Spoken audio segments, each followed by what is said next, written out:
I bought a whoopee cushion online to prank Grandma. Grandma, what are you eating? Speak up if you've got something to say, or let it out if you need to fart. Well...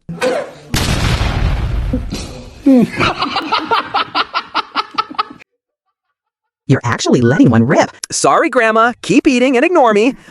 My waist's been hurting badly these days.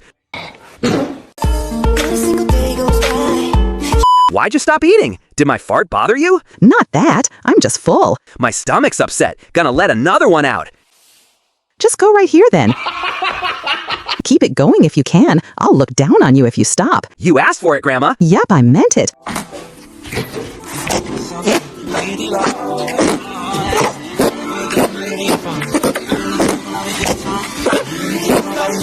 Don't go away. Where are you heading? I'm scared now. Is this thing making the noise? Yup, isn't it funny? Why is it still going? How many did you buy? That one was actually for me. Oh.